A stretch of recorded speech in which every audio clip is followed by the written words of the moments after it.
¿Qué tal? Ahora les hablaré del radio crítico de la transferencia de calor en paredes compuestas cilíndricas. Para este efecto, bueno, consideremos una tubería que se encuentra aislada y que en el interior de la tubería fluye un fluido caliente. Obviamente que el exterior de esta tubería está sujeta a las condiciones ambientales del sistema. Eh, pues primero pues le reporto la ecuación que nos permite hacer el cálculo del flujo de calor de este sistema en términos de los parámetros más relevantes, ¿no? Como viene siendo la temperatura de los fluidos dentro y fuera de la tubería aislada, la conductividad térmica de la tubería, el aislante, los coeficientes convectivos, ¿sí? De los medios fluidos de este sistema, el largo de la tubería y los diferentes radios que integran este sistema. Si nosotros hiciéramos un análisis sobre el efecto del espesor del aislante, tendríamos que incrementar el espesor del aislante, pues es una buena idea para disminuir el flujo de calor, dado que podemos rápidamente observar que a un valor alto de R3, este término que corresponde a la resistencia térmica por conducción del aislante, pues crecería conforme R3 crece. Eso, sin embargo, pues lo podemos ver de manera antagónica en el cuarto término que corresponde a la resistencia térmica convectiva. Véase que a mayor valor de R3, pues esta resistencia térmica disminuye. Esto es debido a que se incrementa el área de transferencia convectiva de la tubería aislada con el ambiente que lo rodea. Entonces, por un lado, incrementar el espesor de la tubería que corresponde a incrementar el valor de R3 conduce a un menor flujo de calor a través del aislante, pero sin embargo favorece el flujo de calor por el mecanismo convectivo dado que el área de transferencia se incrementa. De hecho, para hacer un poquito más claro el detalle, un comportamiento de este sistema estaría dado por el siguiente gráfico. Véase que en este sistema se reporta la variabilidad del radio R3 que corresponde a la posición de la cara externa del aislante y pues se mide el efecto que tiene en el flujo de calor del sistema. El punto inicial es que no tengamos aislante. No tenemos aislante cuando R3 y R2 son iguales. En este caso, pues tenemos este primer punto que nos indica el flujo de calor para un tubo desnudo. Sin embargo, conforme incrementamos el valor de R3 o incrementamos el espesor del aislante, el flujo de calor empieza a incrementar debido a que el efecto convectivo se vuelve más significativo, ¿sí?, que el efecto del espesor del aislante, hasta llegar a un radio crítico donde tenemos un flujo de calor máximo. O en pocas palabras, tenemos una resistencia térmica equivalente la menor posible. Si seguimos incrementando este R3 o el espesor del aislante, entonces el efecto del espesor del aislante empieza a ser más significativo que el incremento del área de transferencia convectiva y entonces ahora tenemos una disminución del flujo de calor. Así incluso por debajo del flujo de calor cuando el tubo está totalmente desnudo. En pocas palabras, hay que tener cuidado con este tipo de sistemas porque si la idea es aislar una tubería y de manera fortuita el radio exterior de dicho aislante coincide con el radio crítico del sistema, pues en vez de mitigar ese flujo de calor, lo que estaremos haciendo es favorecer dicho flujo de calor. Esto, claro, no puede ser conveniente en otro tipo de sistemas. Por ejemplo, nosotros podemos tener conductores eléctricos, el cableado que tenemos en nuestro hogar, y sabemos que hay pérdidas de energía dentro de este conductor. Estos conductores terminan calentando, generando calor en su interior y en esta situación pues nos conviene colocar un aislante no solamente para evitar un cortocircuito, sino que el aislante se debe elaborar sobre el conductor de tal manera que el radio exterior del aislante corresponda al radio crítico. Porque en esta situación el aislante de dicho conductor pues favorecerá la transferencia de calor. Bueno, la gran pregunta ahora es, ¿cuánto vale este radio crítico? Como yo lo comentaba, pues es un problema donde tenemos que R3, por un lado, incrementa la resistencia térmica y por otro lado la disminuye.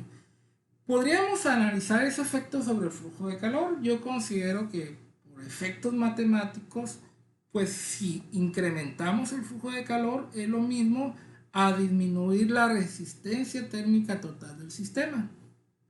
Para ello haremos lo siguiente. Tomaremos la resistencia interna del sistema y la someteremos a un proceso de encontrar su máximo o su mínimo. Entonces haremos un copy-paste de esta expresión.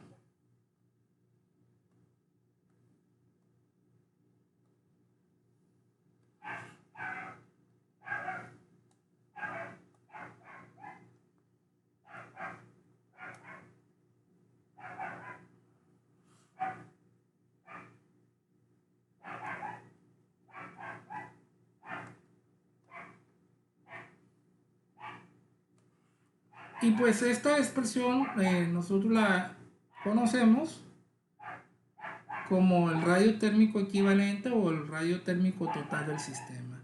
Entonces, en este caso usaré la notación de RT, EQ.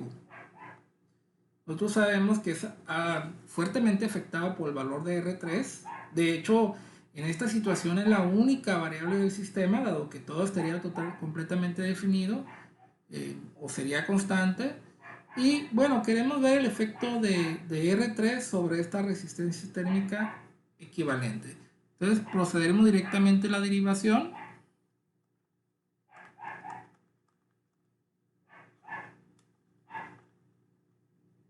Y pues sabemos que el primer término pues no contabiliza R3, es constante.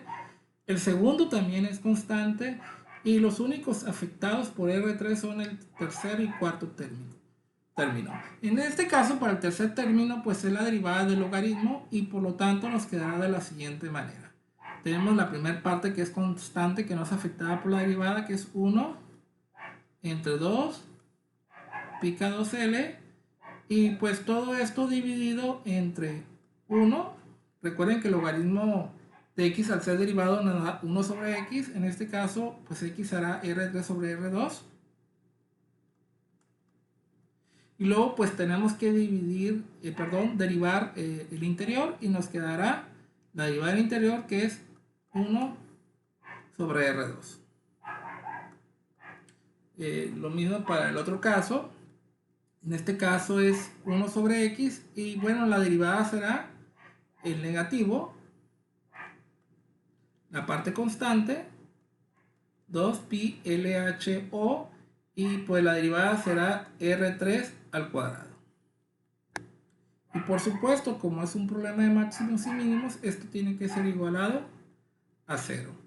Y bueno, el radio que encontremos o que despejemos de este sistema será el radio crítico que andamos buscando. Dado como he igualado a 0, pues lo que va a ocurrir en esta situación es que R3 es igual al radio crítico. Así, tratando de simplificar, nos quedará lo siguiente. Nos quedará 1 sobre 2 pi K2L de RC. Véase que aquí sería este R3, pero pues dado que ya está igualado a 0, R3 corresponde al valor crítico. ¿Por qué no escribo R2? Véase que aparece aquí y aparece en este otro lado, y por la manera en que está escrito, pues estos se anulan entre sí. Y luego pues tendremos este signo negativo que pasa hacia el otro lado, lo pondremos positivo y nos quedará 1 entre 2 pi LHO, 1 entre el radio crítico al cuadrado. Vean que también estoy sustituyendo R3 por dicho radio crítico.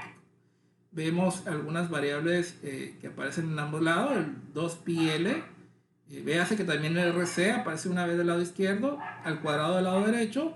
Y si simplificamos un poco más, tendremos lo siguiente. Tendremos que del lado izquierdo aparecerá simplemente K2, que es la conductividad del aislante. Y de este lado nos aparecerá 1 entre HO, 1 entre RC.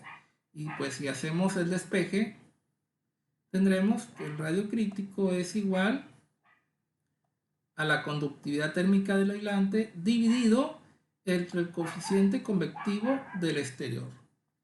Y bueno, esto solamente es aplicable para paredes cilíndricas, ¿no? Fíjense que esta misma situación puede ocurrir para paredes esféricas, pero no podemos aplicar la misma fórmula, dado que las ecuaciones de diseño para cada elemento del material pues son un poco distintos, ¿no?, a las que manejamos para coordenadas cilíndricas. Dicho caso, pues remarco, ¿no? Esta es una manera rápida, ¿no?, de encontrar el radio crítico.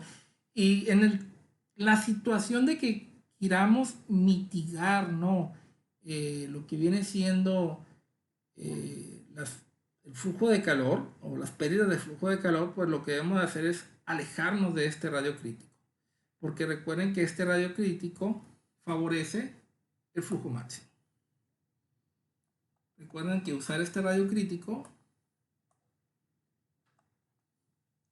el flujo de calor se maximiza. Entonces, problema donde queramos favorecer este flujo máximo, pues será correcto, ¿no?, usar este radio crítico. Y lo más importante, ¿no?, este radio crítico se refiere al radio exterior del material aislante.